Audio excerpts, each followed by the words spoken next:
While you're finding that, I can read his policies, which says that Vivek Ramaswamy believes America is in the midst of a national identity crisis. It has replaced traditional religion with secular gods that he describes as wokeism, transgenderism, climatism, COVIDism, and globalism. Holy shit. That is the online fucking candidate of this cycle, for sure. Alex Jones 2.0 is correct. That's not a good, like, for Alex Jones to say you're Alex Jones 2.0. That's got to be sobering. Yeah, I would be sobering life moment. Yeah, I would love to talk to a Vivek person if they can call in, if we can get it working. Maybe it's because I'm in Canada, but I couldn't find the account, so I don't know. Yeah, all right. I gotta. I'll keep it go open. To bed anyways. Yeah, it is late. Oh, wait, someone. You all can stay on as long as you want. All right. What? Someone called in? Yeah. Wait, hold on. Someone just messaged me on Skype. Let me say. They're saying, "Hey, ASL, you on this stream? This Leftist Mafia stream?"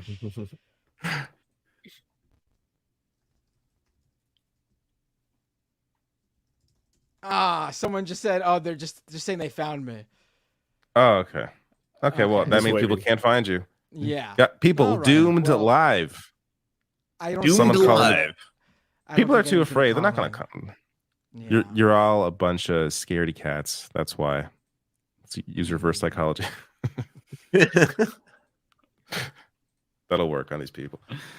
So I love talking to Republicans, right wingers. I love talking to anyone who does not share my views. You like the marketplace of ideas, but they never want to talk. They never want to talk. It's weird. Like you get the few right wing influencers who have platforms and shows where they do it because they obviously want to create content.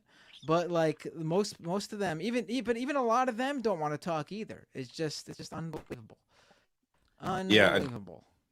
I don't see a lot of it unless it's like a C-SPAN has those call-in shows, but they never talk back to them. I mean, at least rarely they do. So it's usually like a person calls in, gives their comment, and they can hang up, and the host just sits there is like, okay, yep. And they could be saying the dumbest shit, and and they normally are. But the host has to sit there just nod along until they get off the phone. Oh, wait, hold on. I'm going to call it. I got a message from someone who claims they support Vivek and Trump. Maybe they're trolling. And Trump. But let's see. I'm guessing it's a troll. These people aren't real. It's going to be something like, hey, love the show, everyone. I'm just kidding. All right, let's try this. Let's see, though, if you could hear them. We're just trying out the calls here.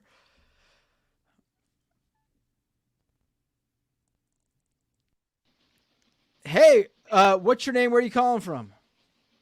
My name is Brad. I'm from Portland, Oregon.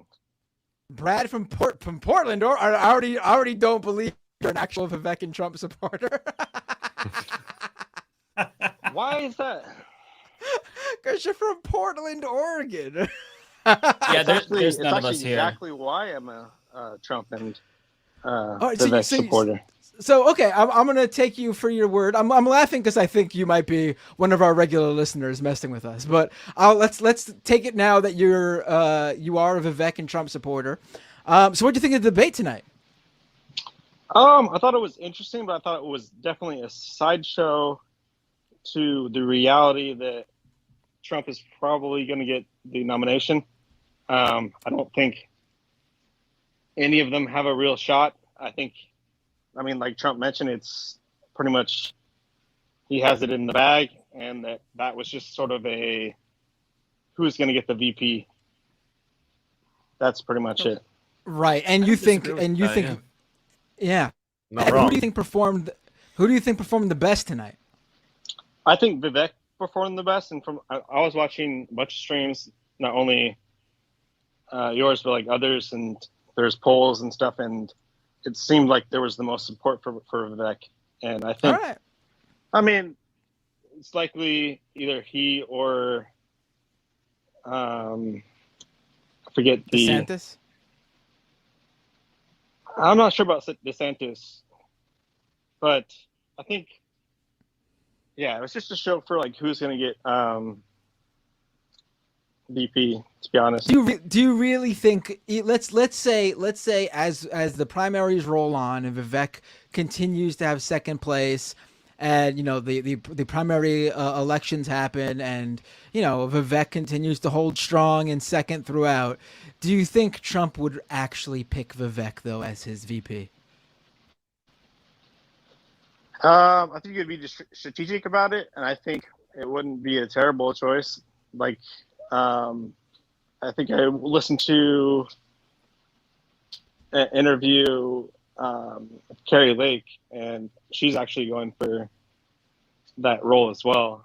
That right, whatever makes the most sense in terms of picking up voters. And hold on 1 second. I just got on Twitch. I just got rated by Vouch. We have like thousands of people joining the Twitch channel stream right now. So people who are listening, we're talking to a Vivek and Trump supporter who called in, who thought Vivek did great tonight.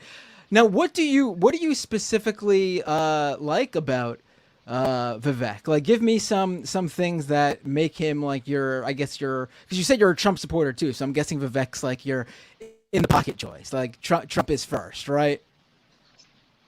So yeah, I think I don't know. I can't speak for everyone, but I think a lot of people will agree with my general points of view that our foreign policy is not good right now. We need to make a change, and we need to go for peace, for sure. And there's no point to this Ukraine debacle. Our border situation is not good, and our government is way overblown. And there's a lot of departments, to Vivek's point, that the government is doing more harm than good by intervening, and it's not good. And I'm obviously a conservative. I'm naturally that way, but I even see some of my family members really leaning towards basically getting indoctrinated by the media. Hearing on what though? Like give me some specifics though. Like I understand that as a conservative. I can be specific. Sure. So, for example, I was at my birthday party this year. Happy birthday! My brother. No, I mean it was a while ago, but my brother had mentioned he had read an article. It sounded like he had been saying this to his friends and to everyone, that he thought that the talking point about being concerned about what was going into schools was out of touch, and that we should be focused on guns rather than the content of what we're teaching children. So I looked up basically what exactly the exact legislation was regarding what our local institutions had, what the local people had come to the local school boards and what they were complaining about.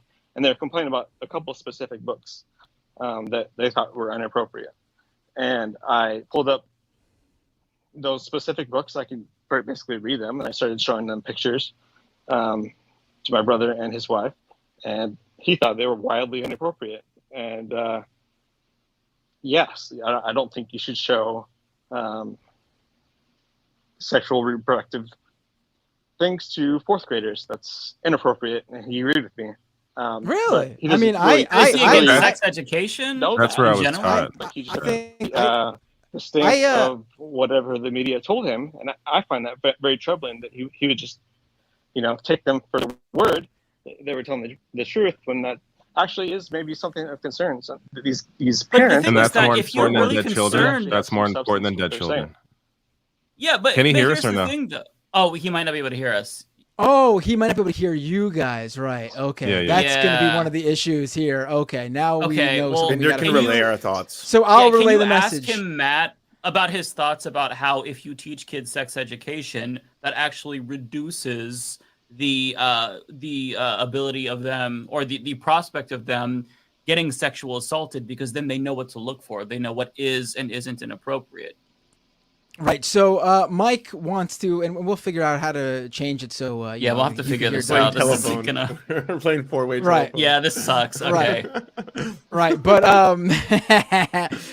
but do you think that if we teach children of a certain age group when appropriate, fourth grade is not like I learned about my sex education in 1995, started at the fifth grade level, and I went to Catholic school, so it's not like I was in like some like big government public school with a Democratic president forcing sex ed on me. But like, don't you think that kids should have this basic education about sex, so they know what to look out for when they are being basically targeted by people who seek to sexually abuse them and harm them? I think that's a good point. I think that it's definitely needs to be taught, but it's just not the place of the government to do that. But then who? So wait, but then how who? do you how do you implement that in school that? then? Like, how do you Parents. teach sex education then without? But parents will not do that. Parents don't want to have that discussion with their kids. The parents, Also, a lot of like the parents need to do that, and we should. But that you can't change that around by saying it. the parents being the ultimate responsible people to do that. And okay, if but this is the truth though. There are parents who won't do that. So what happens to those kids? Like, that is then something that society has to look at and figure out what to do. And the society we live in today has decided that that's where we put this sort of education in their schooling, so that every kid, regardless of what their parents decide to do, has this basic knowledge that helps them in life.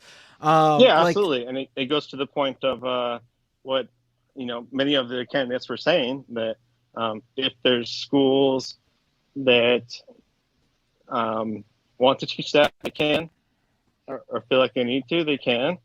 And then if people want to send their kids to private school and teach them themselves about sex, they can, and they can send them to a different school. Okay, but shouldn't there be national standards? Because I was homeschooled, for example. This was my parents. Right. My parents were very evangelical. Mike, I know. I'm relaying it to Matt. Right, Mike said that his. Go ahead. And behind when I started college, and I was very behind. I had to start at elementary level math. So don't you think that there should be some federal standards, so that way we can make sure that as a country we aren't as stupid? Just generally speaking, not just with regard to like sex education. So Mike basically is relaying to me. We got to figure out how to make it so you could hear them. I know this is not sustainable. But we got step one. We got step one down though, where we can get a guest on. So that's already in the works. Yeah. So Mike basically has a background where he was brought up by his evangelical family, and what should have someone like him have done, where their family, to someone like his detriment, specifically did not want him to learn about these things. Let's also add this in here. Mike didn't bring this up, but I want to add this. We hear a lot nowadays from Republicans about like groomers and pedophiles, and usually they mean like people within the LGBTQ community, like trying to lure kids into joining them. But in actuality, most sexual abuse, most actual real grooming comes from people who the child know, usually family members. So what do we do in scenarios where, like, maybe the family isn't teaching this kid basic sex ed because they don't want this kid to know that what's happening to them every day, every week when they visit uncle or whoever, or even their own parents sometimes. They don't want their kid to know that what's going on is wrong. Like, what do we do for those kids? I totally support a book about that. But that's what those books usually are about. And then they get banned from schools. Yeah, you mean. Like one of the books I saw people have a problem with, just this past couple of weeks on Twitter from some conservative, and it went viral. I can't remember the name of the book, but she mentioned how like either it was her son or her nephew saw a book about sailboats. The kid thought it was about sailboats or something. I don't know if any of you saw this tweet. But in actuality, that's just the title of the book. The kid just saw the name of the book and it said sailboats in the title, and they thought, but the book was actually about like a preteen or someone around that age range. And it was a book for that grade level, like 5th, 6th, 7th, 8th grade. Basically, their story of how they came to discover that their father was sexually abusing them every night. I mean, and that's what that book was for. Yet the conservatives online who were talking about this book over the past couple of weeks on Twitter, they were going apeshit over the fact that this book, it wasn't even being taught in a school. It was like one of the books that the librarian's top pick at the local library or something like that. And they were inundating this library now with phone calls and complaints that this book written for children in the age of 5th grade and up, I believe it was, how they shouldn't be able to read this book about how the author of the book came to find out that they had this inappropriate relationship with their father every night. Yeah, so you're saying like they extracted way more out of the situation than what was actually the truth. Is that basically? Right, like a lot of these books are basically just informing children about how this is how sex works. This is how you can get pregnant. This is how babies are made. This is what you need to do to practice safe sex. And part of that is, showing imagery of how condoms work, how other contraceptives work. It does. I mean, I remember being in 5th grade and the teacher putting on a video of a baby coming out of a vagina, and how the class was like, holy shit, this is but like, this is important stuff. Like, this is basic life. So this there's is a picture of a baby coming out of a vagina in your 5th grade class. Oh, not a picture. A very explicit I don't know video. if that's necessary. But it's just. Can I say something, Matt? Yeah, go ahead, Lance. Lance is going to say something, and I'll reiterate it to you, caller. I have an important message to say. Can everyone who's watching go to youtube.com/thesurftimes? Surf is spelled like surf and lords, not surf like surfing. youtube.com/thesurftimes.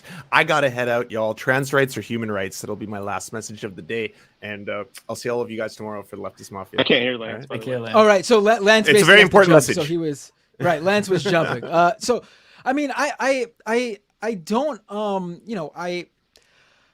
the idea that there shouldn't be some basic, fundamental, sort of syllabus in this country just to ensure that every child knows the basics of what sex is, how to practice it safely, and also what it means to be sexually abused. I don't see how we can chop that up and just say some kids are allowed to know it and some kids aren't. It just seems like something that would, fundamentally alter the lives of a subset of children. Like, there's no surprise to me that usually it is the most fundamental religious people who are brought up in a religious fundamental sort of household, and I don't just mean evangelical. I mean anyone who religion is number one, and we should not teach children sex at all because that's heresy or whatever. They're the ones who often end up having kids at a very young age. Their children end up having kids at a very young age because they never learned that if you insert a penis into a vagina and ejaculate, you can create a baby. Yeah, I mean, so I'm getting explicit here because that's just the truth. I think it's just it's like being grade 4 again. At what point do you do that? Is where that's how maybe we have disagreement. Works. But I certainly agree that at some point they need to know that. But I think we're kind of churning at this particular topic. If you want to bring up any of the other ones, I think maybe your viewers would be interested to hear that as well. No, let's definitely move on. First of all, I want to say I really appreciate you calling in. I think you calling in is absolutely fantastic, and everyone on the other end just agreed with me. Yes, tell him we say thank you. Yeah, because more people need to call right, in. Though. With other, but let's move on to a different topic. So what else appeals to you? I'm sorry. About... I am going to go. Just say bye. Bye. Okay, David's heading out too. Peace, really, David. Later. Go ahead. I'm going to bounce. It's pretty obvious that if you ask anyone if should you be allowed to murder a 2-year-old child, everyone would agree that that's wrong. Right, because that's a human being who lives and breathes on their own, and is not dependent on another individual, and is a full human being. Right. What about a 1-day-old child? Of course, that'd be murder, because that is once again a full human life outside of another person who is not dependent on their body for sustenance. So then, when it starts to get hairy, is everything in between. After they're born and when they're conceived. So I think most conservatives will agree that, if it's a college kid that has a pregnancy and they find out about it, I don't think most conservatives will actually think it's wrong to abort the child, in a reasonable time. The real debate is really when. I think you would be outside of. I don't know about the word. I don't know what you consider most to be, but I think there is a very significant amount of Republicans who disagree with that. Who think that that student, that you said a college student or a high school student. What did you say again? I want to make sure I'm not taking college your. Student. That's where I think most of the promiscuous sex happens, right? Okay, okay. I would say if you said high school student, that argument would probably be a little bit more realistic. College student, without a doubt, I would say the majority of conservatives would probably think that person would be old enough to not make that. They would need to have that baby. They would be outside that unless they were raped. There would be a more conservatives who then say, okay, that person can get an abortion. But I think 18 plus you're talking about, I think most conservatives would probably be like, nope, sorry, you got to pay the consequence. Not from my experience. I've talked to most of them, and I talked to them like, what's that line when it's okay and it's not okay? Most of them say between 3 months and 6 months after conception. And there's certainly a wide swath that immediately after conception, no go. But I don't think that most conservatives, especially the ones like you guys are Democrat, you want to win the middle, right? So the ones that you should be talking about is the people arguing about when that time is, when you can abort, when you can't. So well, I mean, we've had a number of elections now since the decimation of Roe v. Wade, and it's seemingly been one of the, if not the number one issue in most voting Americans' minds when going to the polls. And they have basically shut down Republicans multiple times now due to them not agreeing with the GOP on abortion. And absolutely. I can't tell you how angry I was when Roe v. Wade. So you're a conservative. Gosh. You're a conservative who supported Roe v. Wade. So you're a conservative that supported Roe v. Wade. I'm like so furious because I knew when that happened, we're toast. We're gonna lose. You were in support of Roe v. Wade because we should fundamentally I think yes, the states should be able to decide, but I knew it would be a huge rallying point for the Democrats, insanely. As soon as that happened, why would you hand that shit to them for free? In red states. in like, red oh states my too, God. though. Like we should be explicit. In red states, this has been a losing policy for Republicans. And when it's like there's states that are saying like 8 months pregnant, like like they're saying, oh, like if you're pregnant and it's like a month, it's like you don't even know. Like personally, I've had that situation with my girlfriends where you don't even know after a month or so. It's like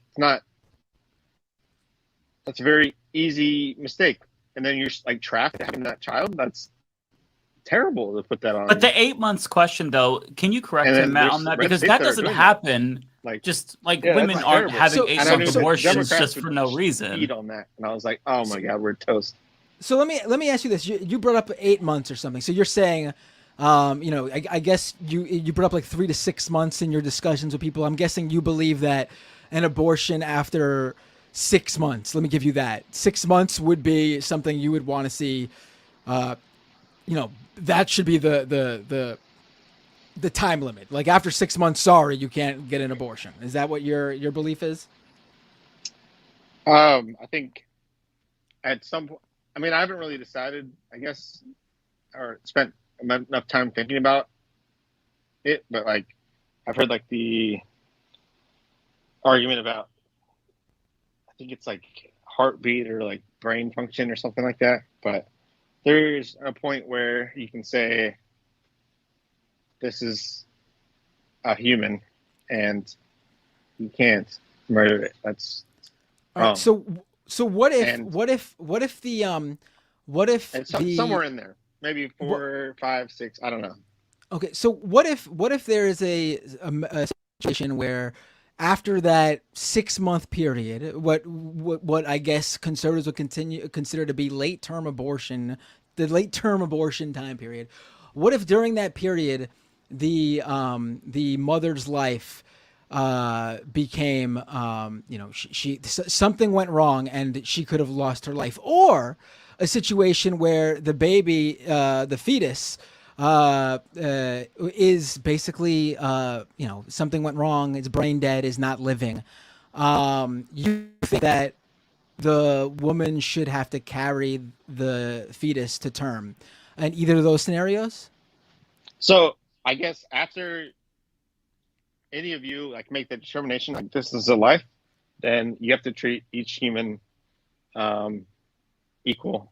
So if you think that a human becomes a human after 6 months, then at that point it becomes like the railroad situation where you go on the left and kill one person, you go on the right, you kill two person. You have to basically make a guess at what would make. But you don't have to guess who though, would save the most lives, and that's not a not easy situation. That's terrible situation to be in.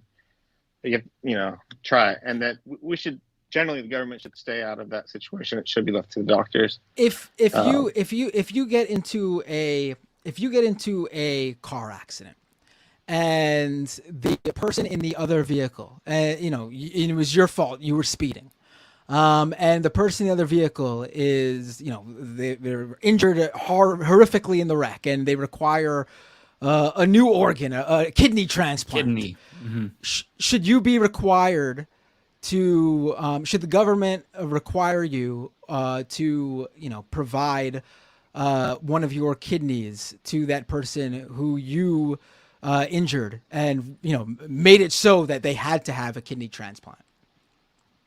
That's interesting. Never thought about it, huh? So just if I die. No, you're alive. No, you're alive. You can, you need to, people can live with one of those organs. That's how they do those transplants.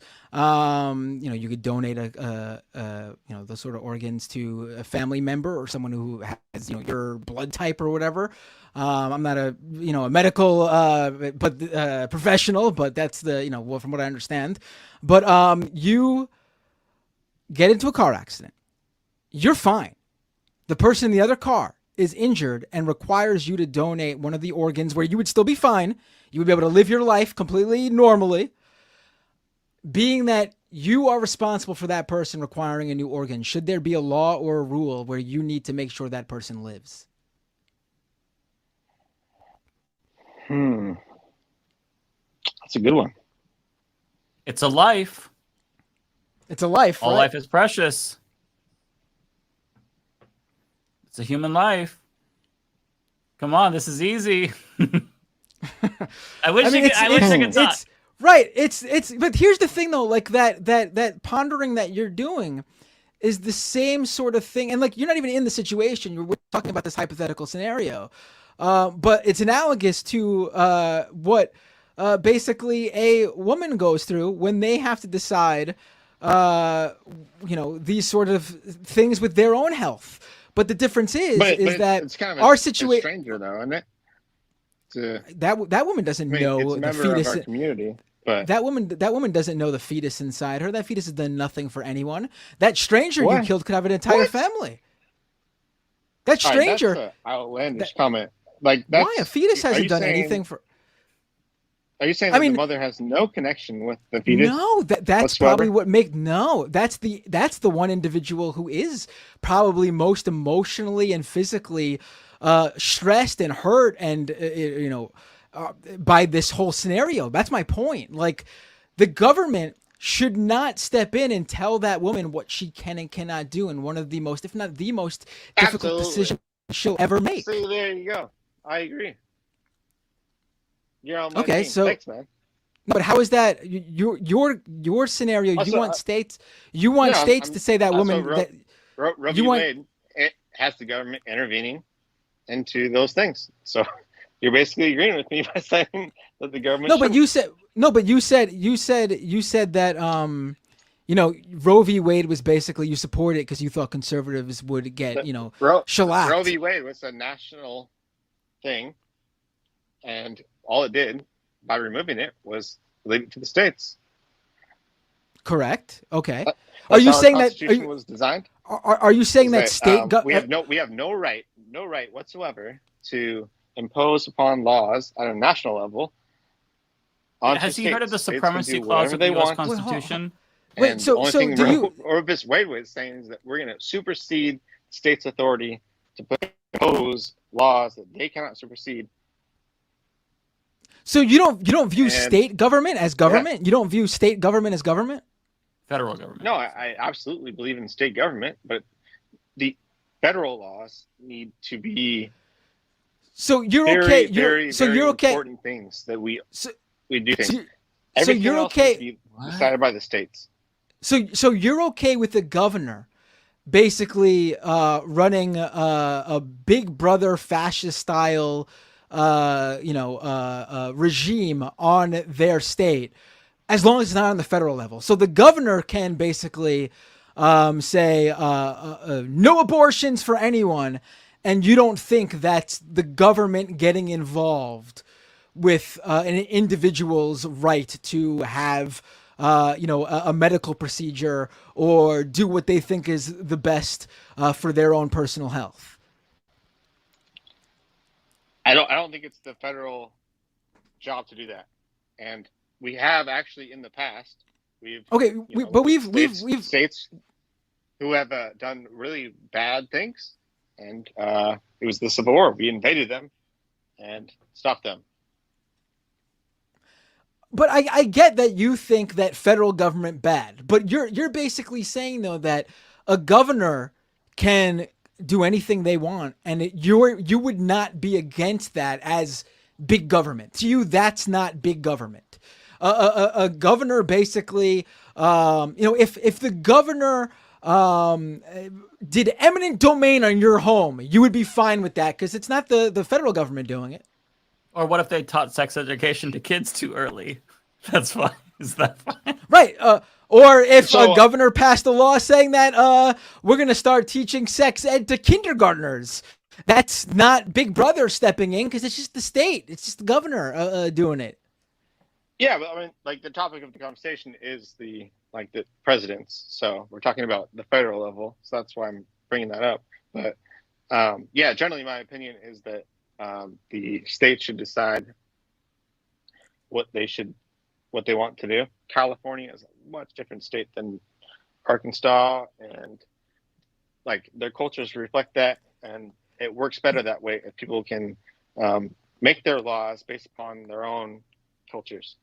I'm gonna jump off right here really quick. Okay, Mike. All right. Can you Mike. just ask him as a fellow PDXer, what is his favorite flavor of Voodoo Donuts? Like, what's his favorite, real quick? Mike has to jump off, but he's also a Portlandia wherever he said PDXer. Wow, I guess I should just went with that. Mike wants to know what's your favorite. Talk about that for a second. First of all, let me ask his question. What's your favorite Voodoo donut? Yeah. I buy donuts all the time. I'm a salesperson, so yeah. There's some crazy shit at Voodoo Donuts, but it's like whatever. But hey, I want to talk about Portland. Okay, I have to, since he didn't answer. I just have to say the correct answer is Oreo. Mike says the correct answer is Oreo. By the way, saying that they can actually forgive basically any drugs. So people are moving to Portland in mass. They're not from here. They want to go here because they know they won't get punished for drugs. I've had my car stolen. I've had my car broken into multiple times. And these people are not from here. They're basically coming here to do drugs. They're killing themselves. I had multiple people die feet from my apartment taking fentanyl. And I can't even walk down the street feeling safe. So if you think that like amnesty of these drugs is nice, it's not nice. These people are in pain. It's not good. Do not. Which is why we need a housing first policy. I'm gonna duck out right here. Take care. All right, take care, Mike. All right, yeah. I mean, I guess we should. It's just me left now, but that means that I don't have to go back and forth with everybody else asking who are telling me what to ask you. We will figure out how to loop their calls into the callers next time as well. This is the first time taking calls on using StreamYard, so we were just trying it out, and it ended up working in terms of getting a caller on. We just didn't have a way for him to hear the other hosts. Other than me, because I'm the one who has the Skype call open on my computer, but we'll figure it out. Yeah. But all right, but now it's just me. So let's get back to. I do want to talk about, but really quick. We'll wrap it up shortly. But I wanted to talk about, you had mentioned that you're sort of fine with this happening at the state level, but what about but there are, and we were talking about abortion just a little while ago. Let me mention this. There are states that want to, who I believe have actually made it illegal for someone to leave the state to seek an abortion. What do you feel about that as someone who's all about states' rights? Do you think a governor of one state can punish someone for what they do in another state? Absolutely not. That's the whole. I mean, but that's not on a federal level. That's a state level there. The whole point of having states have their own rights is that if you don't like the state, you can choose a different state, but you can still hold to the ideals of the Constitution. So, moving states, if you don't like a state, you move on. And I'm probably going to leave Portland and Oregon because I don't like the politics here. And the reason I'm crying about being in Portland, that's my problem. I can move, and I will. But for the governor of my state to tell me that I can't move states, that's completely wrong. So I agree with you on that. That's okay. But yeah, okay, so but also, don't you think that what one state does also affects another state? Like in the scenario that I gave you, an individual is able to go to another state that has different laws because they border each other and it's the closest state where they can get to. Don't you think that, you brought up you think there's a big drug problem in Portland? I'm not a West Coast person. West Coast is probably the area of the country I am least familiar with, the place I've probably been the least amount of times, interestingly enough. Let me take you for what you said. But you don't think that if you move to the neighboring state, You think like all the drug issues are just staying in Portland, or do you think that like people from those neighboring states like drive outside of their state to buy drugs and then they bring them back to their state? Because we are, after all, a country that, we all, what one does in one place affects a swath of people in another. Yeah, I think there's certainly,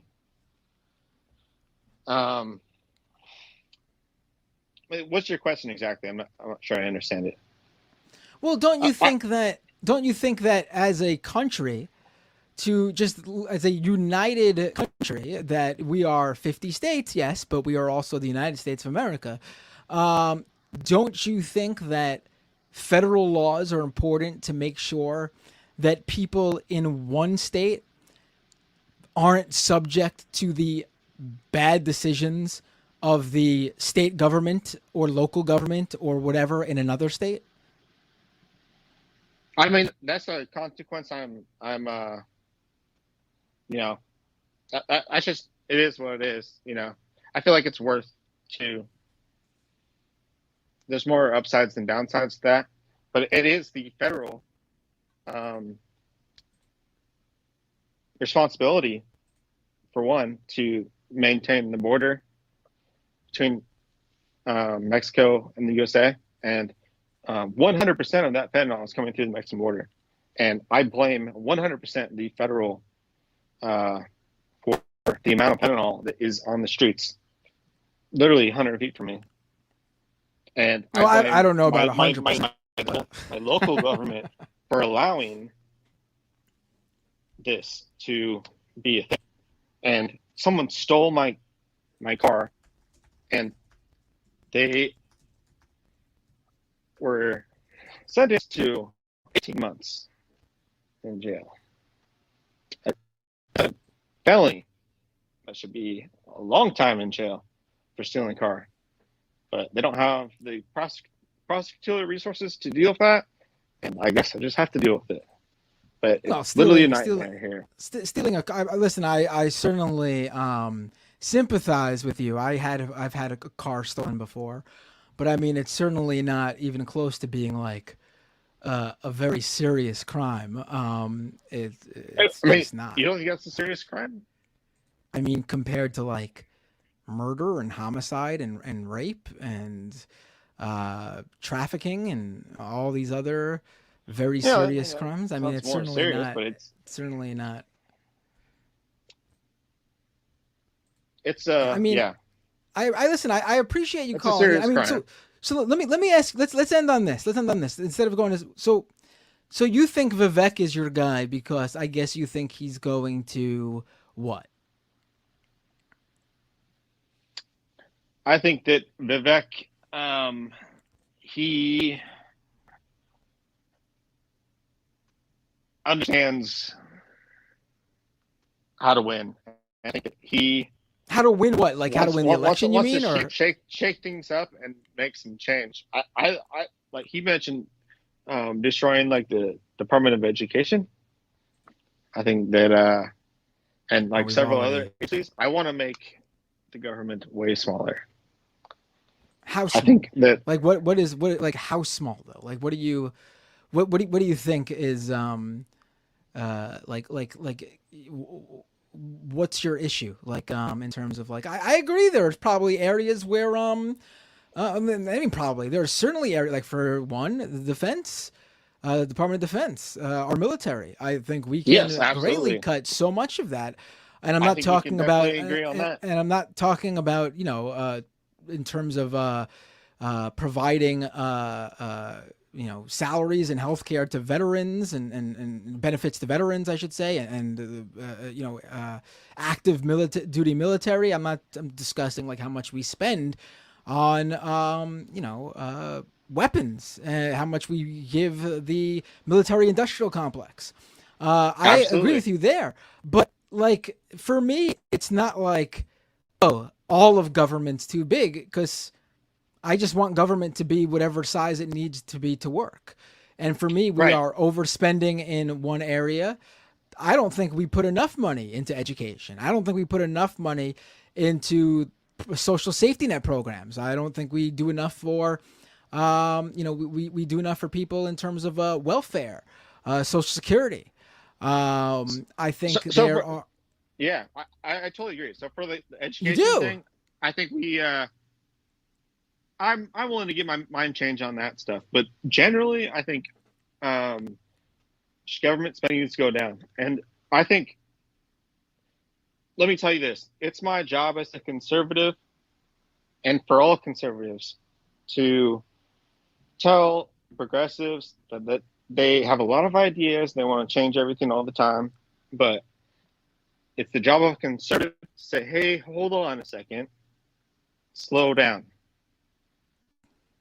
And there's certain things in our culture that we developed over thousands of years that we do, and we don't even know why we do them, but we do them for a reason, and it works. And someone has to be the guy who says, hey, take it easy, don't change too much shit. Take it easy. Like what though? Like give me an example of something that their job is to come up with new things we need to change, new things. Right. It's a conservative's job to say, because the world spins and things change, and we need to adapt with current events. I mean, there's some things that are the way they are for a reason. We need to make sure we don't change everything too quickly. Like what? What's something that is how it is for a reason that progressives or progressives want to change that conservatives need to tell them to slow down on? I think a really good example of that is like the nuclear family, which is brought up a lot during the debate. Progressives we have a policy to destroy the nuclear family. That would be news to me. No, I don't think you did it intentionally. And that's exactly my point. I'm sorry. I didn't mean you. I just meant like I of course. No. I totally. I was just being. I like being facetious. Go ahead. I want to hear how progressive policy has accidentally done that.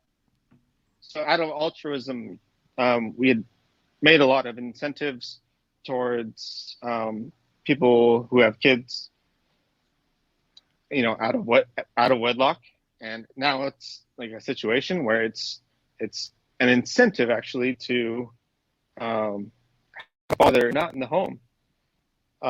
It's better for the child financially to not have a father in the home, and that's so terrible to the child. It's brutal and wrong, and it's terrible for them to do that. We didn't do this on purpose. We did it accidentally because conservatives did not step up and say, hey, wait a second, this is something like the nuclear family is important. Kids need to have fathers. And conservatives didn't step up enough in that moment. And now we have so many children without fathers, and they are seriously messed up in the head because they don't have anyone to look up to. They have no one to teach them how to be a man. And it's really fucking up everything to do with these poor families. It's very tragic. And if progressives knew that beforehand, before they made these policies, they would not have done that. But they didn't know. They didn't know how important the nuclear family was. So you think there are a significant number of people who specifically do not let a father get involved with their children, or like what are you suggesting here? Like what is going on here? Like so what happens is that we thought that we should take care of children, and then I think we voted towards taking care of children, and then we voted for this law that happens, and then next thing you know, it just so comes to the case that, oh, well, the best thing for my kid and this mother is a good mother. She's a good person. She realizes that given the laws that are given to me in this situation, the best thing for my child is to not let my father. Oh, wait, hold on. My headphones just died. Hold on. I'm replacing one. Hold on. So, hey, you there? I don't blame the mother. I don't blame anyone else. That's the laws have made that.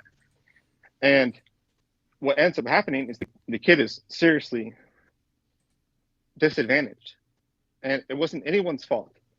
The only fault I would put on anyone was that the conservatives didn't say, "Hey,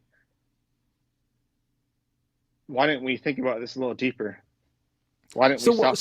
So what do you suggest that? Okay, so what do you? I'm sorry, I one of my AirPods died, so I had to replace them really quick. So I missed a little bit of what you said. But let me ask you this. But I got the gist of it. What would you as a conservative do for a single mother with, I don't know, 2 kids? What would your dream scenario as a conservative be for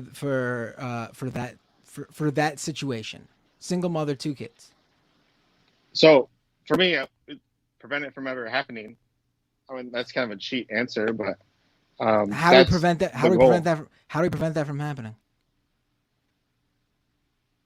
To make her not single, have the father of the child be present.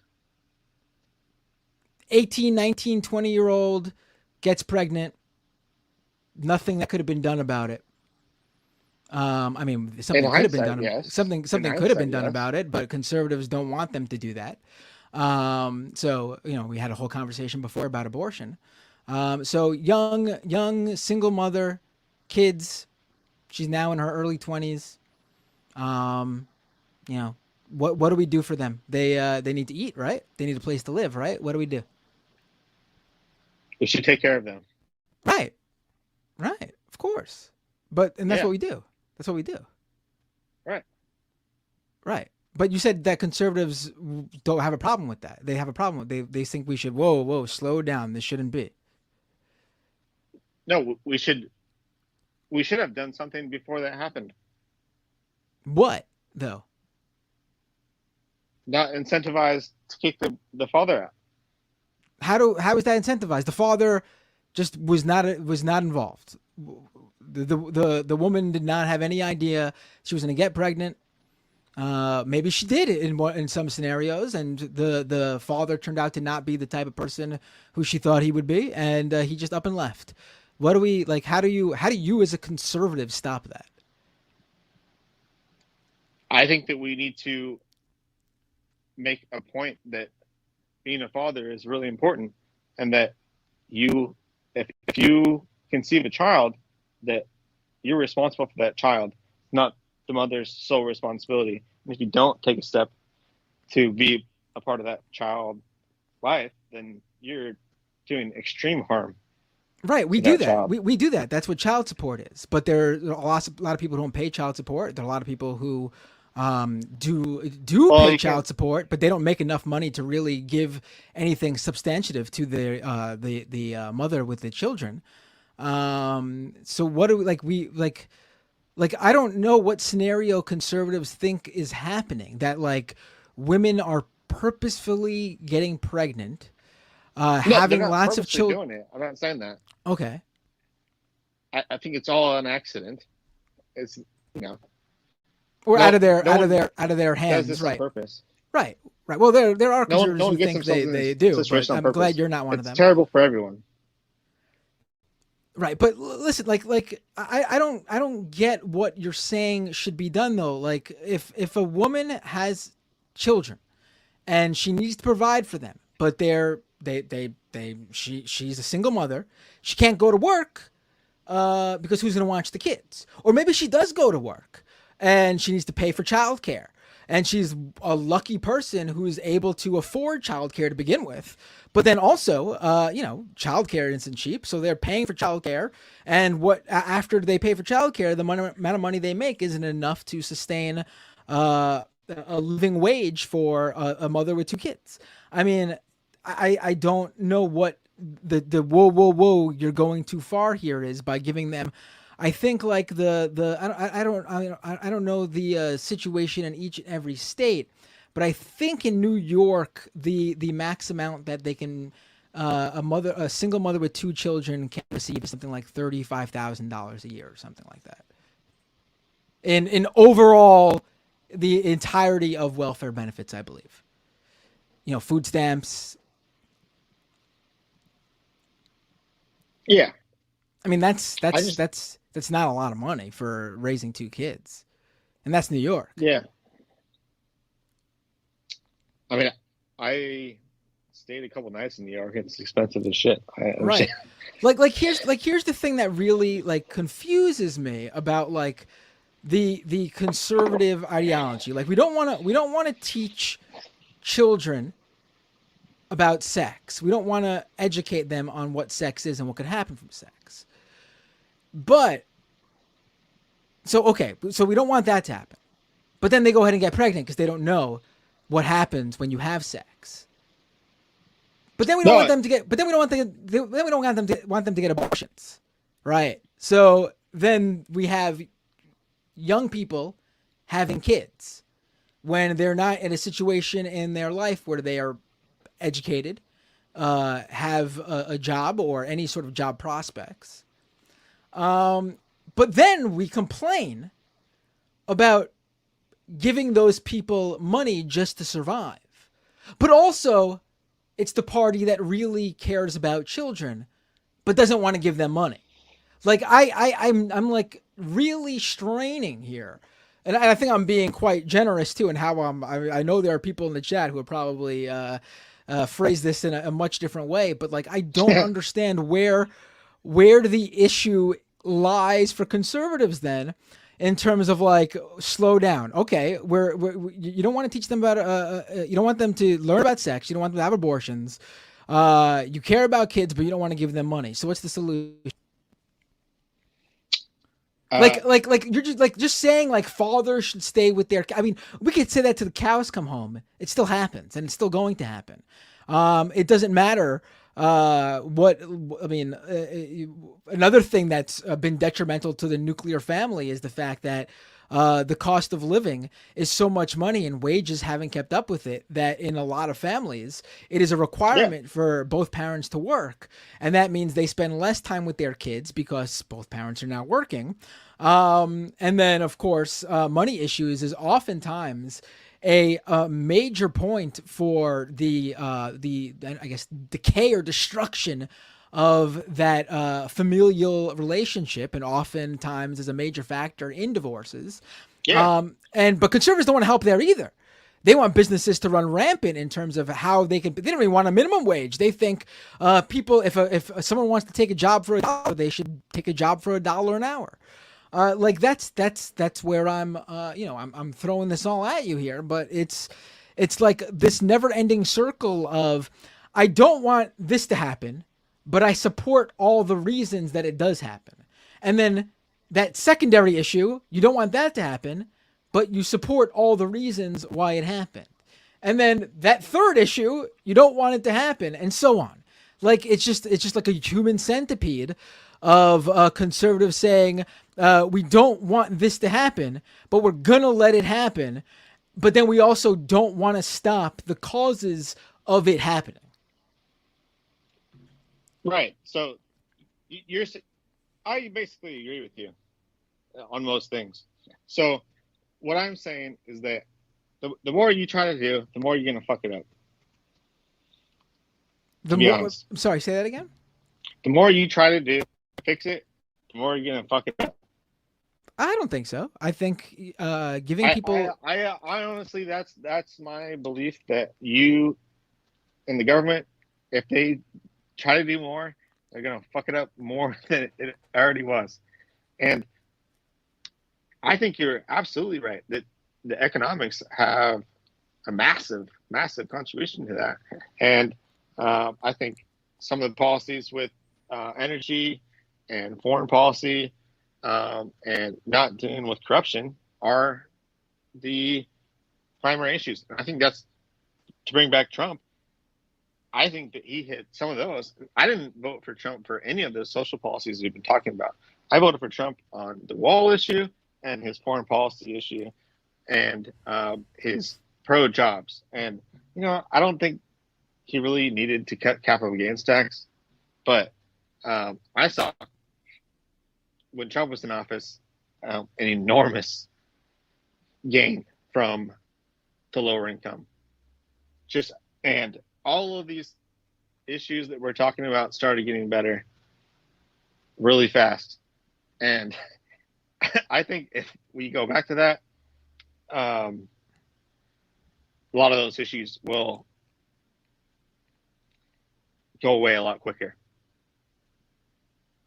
If we start drilling in West Texas, like, oh my gosh, I cannot believe that they let Chevron and Phillips just consolidate the whole West Texas oil fields. It's such corrupt bullshit that they did that. Like, there was thousands and thousands of independent contractors and companies drilling, making gas prices down to $2, and it was amazing. Everyone got the benefit of that. Everyone's bills were much lower because companies were allowed to actually go out and drill. But now, you know what they're doing? They drill these things, and then no one fucking pumps the oil out. They just let it sit, because it's better for corporate profits to sit on that money and for 2 or 3 companies to control the money in West Texas, and for them in turn to pay money to politicians to basically control a monopoly. Like, where the hell did the Anti-Sherman Trust Act go? Like, what the fuck? Oh, I listen. I like, agree that. I agree with you. Oh my that God. I don't think spending billions and billions of dollars money to Ukraine, and there's like, well, the Ukraine thing is just not. It's just a non-issue. But and it's like no wars, pump oil. You think fix our economy, and everything will be fine. I want to. I believe that if either Vivek's not going to get it. Vivek's probably going to go for a VP with Trump. And you can count me on this, and you can call me in whatever 8 years if Trump wins. Our economy, you look back, and it'll be better if Trump and Vivek win. Listen, I just realized that we've been talking for almost an hour now, and I really appreciate it. And I want to go longer with you, but I think an hour is a good. So what I'm going to ask actually is, please call in another time. You have the Skype username. Sure. Definitely subscribe to the channel, youtube.com/Matt Binder. That's my personal channel. You might be watching it on one of the other guys' channel, because we do the cross streaming thing, the multi streaming thing. We might cross streams too sometimes, but but follow me there. And anytime I'm on and I'm taking calls, I'd be happy to take your call and continue this conversation. Absolutely. So, and you know, I appreciate, like I always say, no matter where I disagree with a conservative or a libertarian or anyone, I always give props for an individual who calls in to discuss. Because if we're not talking with each other, then what's the point? I mean, absolutely, living in a silo doesn't do anything. Yeah. Right. So have a great night. It was an absolute pleasure talking with you. I look forward to continuing this conversation when we have more time, and it's not almost 1 a.m. over here for me. I know it's 3 hours earlier for you, but it's almost 1 for me. And I got a flight in a couple hours too. So. So even better for you. Have a great night. Take care. Please call in again. It's a pleasure talking with you. Have a good night. Take care. Bye. I'm really glad we did that, because that was a lot of fun. For people who, you know, if you're normally watching my channel, you know I love doing this. I will go on and on. I'm going to switch mics just to make sure there's no issue here. You should still hear me. I want to make sure you do. You should hear me. I go on with callers on my own stream when I'm just streaming by myself forever. And I go with multiple callers, because it is the most fun thing to do. Because what is the purpose of having these, like, listen, I know my usual listeners and viewers like to jump on the stream and we have fun, we talk about stuff, but if we're not hearing what other people think who, you know, aren't within our own little community here, then I mean, we're never really going to get an idea of how I think a lot of people think in this country.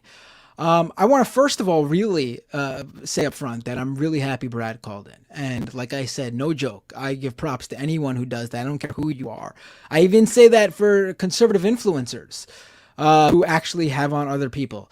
You know, for example, Tim Pool sucks in a lot of ways, talking with other people, except Sam Cedar, which is his weak point. He won't do that. That I don't respect. But him talking to other people like me and Lance and Emma, that part I give him props for. Every single person should do that. But I mean, that is, when you listen to people talk, that is the sort of crux of a lot of conservative ideology, right? They are against one thing, and because they are against one thing, something happens. And then there's a way to help with the something that happens, but they don't want to help with the something that happens. And then it's a constant cycle that continues. And it moves on to the next issue, and the next issue, and the next issue.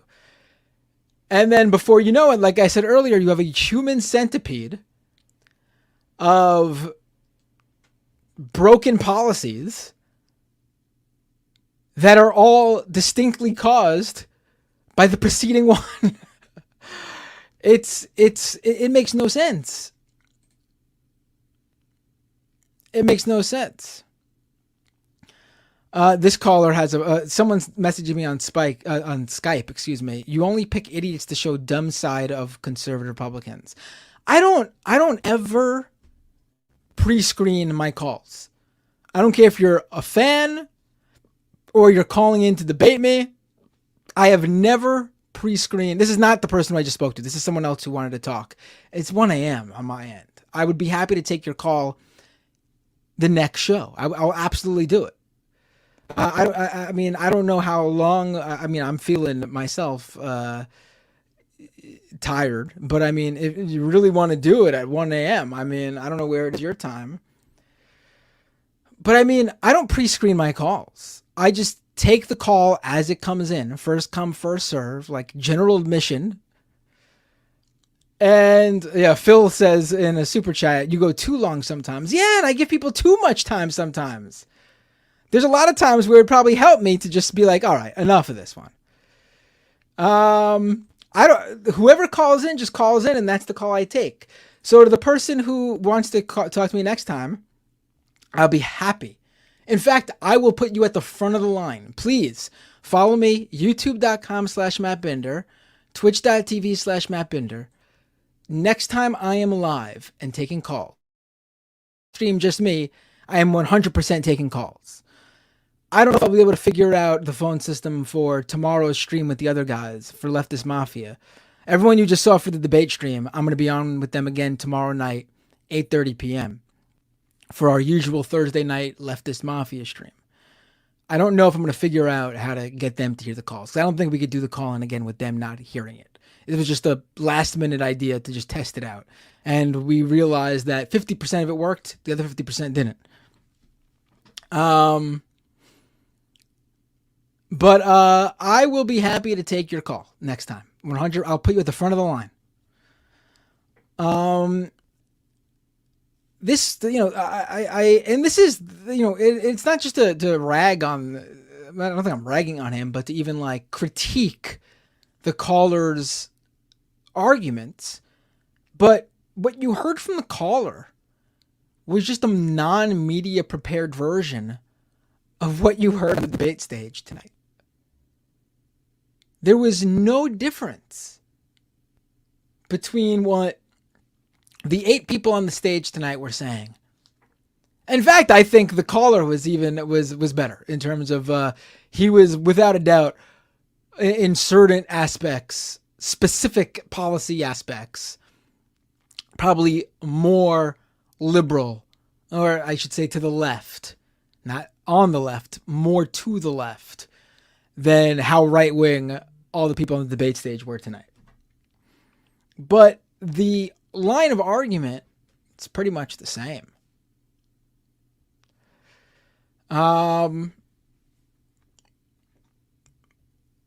GPT Vivek, Chat GPT Vivek was a great line from Chris Christie. I will give him that. Anyone who anyone who heard that, I mean, that is him, isn't it? Chat GPT candidate. Anyway, I feel myself getting tired. All the super chats that came in tonight, we'll read them on the streams tomorrow. If you want to tune into my version of that stream, youtube.com/MattBinder. I know I'm live still on David's stream, Mike's stream, I think Ben Dixon's stream, right? I don't even know who else is still on right now.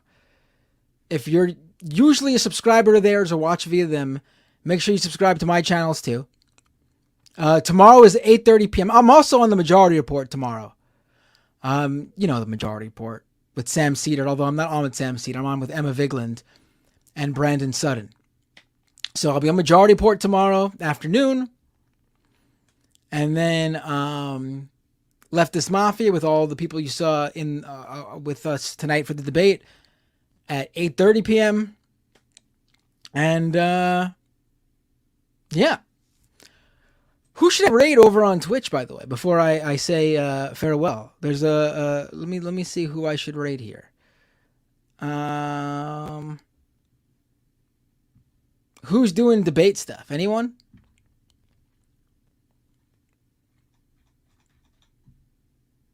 Are we almost hitting 4 hours? We hit 4 hours. I did it. I did my 4-hour stream. That's me. Anyone who knows me knows I go long. I can't help it. And it's my birthday. Well, it's not my birthday anymore. My birthday ended while I was here with all of you. It's now August 24th. No longer my birthday. My birthday was August 23rd yesterday. Yeah. Mike is still on Twitch because he's streaming me. I'm not going to raid Mike because Mike is going to end. When I end this stream, every other stream is going to shut off. Rational National, Humanist Report, Ben Dixon's, every single one of them is going to shut off when I shut this off. Oh, I did see that US... Yes, I'll send it over to USA Hole. I'll do that. So, hope to see you all tomorrow. And hope to see you all on my own streams in the future, too. Don't forget to subscribe or follow or whatever. And have a great night, everybody. Just rating USA Hole. I wish I could rate, like, I wish StreamYard let me control all the raids. That would be quite incredible, wouldn't it? That would be something. But I could only sit for mine, unfortunately. All right, let's finish with this raid here. I guess I'll plug while I'm doing this instead of just standing around. YouTube.com/MattBinder, Twitch.tv/MattBinder. Don't forget to subscribe. Twitch, with the Twitch Prime subscription. If you're an Amazon Prime subscriber, you can become a member at my YouTube channel too. YouTube.com/MattBinder. Patreon.com/MattBinder if you'd like to financially support the show with a monthly subscription and help my show grow. I don't know why the raid is not working. I clicked raid and I clicked it twice. What's going on? Running out of things to say. Doomedcast.com for the podcast version of my show. Also, check out my crypto critical show, Scam Economy, where it's not just about crypto anymore, but it's mostly about crypto. But it's where I take down the scam economy that is the cryptocurrency space, along with the whole tech industry VC hype machine behind it. Again, that's scameconomy.com. And why isn't this raid working? What the hell? There we go. It just worked. All right. Take care, everyone.